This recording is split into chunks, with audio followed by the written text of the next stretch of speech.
Welcome to the Friday Fix. Our virtue today is thrift. Now, as a virtue, thrift has a very bad reputation. I mean, even I used to think of a thrifty person as someone who is a miser, someone who squirrels away their pennies for a rainy day, somebody who rains on your parade and says, "No, we can't do that, we can't afford it." Even when I looked on the Virtues Project website, guess what? I could not find the virtue of thrift or frugality.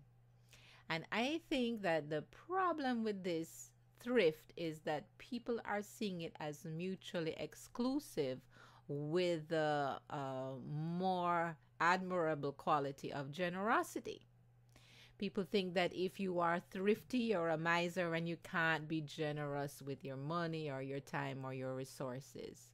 Now, I want to stand up today for thrift and show you how it is a habit that you might like to develop, and that it is not, the bad guy in the world and community of virtues. It is a really great virtue to have, and it is not exclusive with generosity.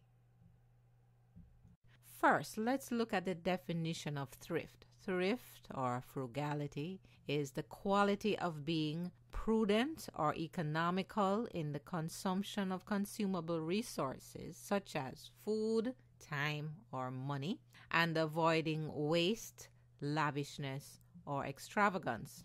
In behavioral science, frugality or thrift has been defined as the tendency to acquire goods and services in a restrained manner and resourceful use of already owned economic goods and services to achieve a longer term goal. And we'll get back to that in a minute. This is about achieving a longer term goal. It's not for the sake of having those extra dollars or cents. Now, different spiritual communities consider frugality to be a virtue or a spiritual discipline. The Religious Society of Friends and the Puritans are examples of such groups. The basic philosophy behind this is the idea that people ought to save money in order to allocate it to more charitable purposes, such as helping others in need.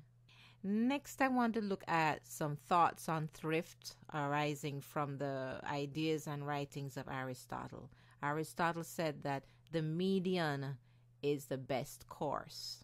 And when Aristotle was talking about the median is the best course, he was thinking about things like this relationship here: stinginess on the one side and extravagance on the other side. These are two extremes when it comes to giving. So what is a median between stinginess and extravagance? Well, Aristotle would say that is generosity.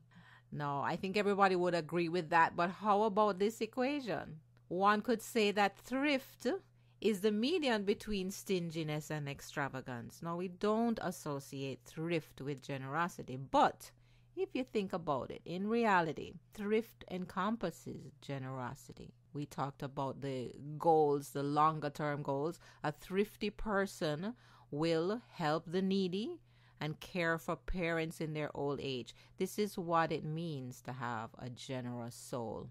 Now let's look at the derivation of the word thrift. Thrift stems from the same root as the verb to thrive. And to thrive means to grow or develop well or vigorously, to prosper, to flourish.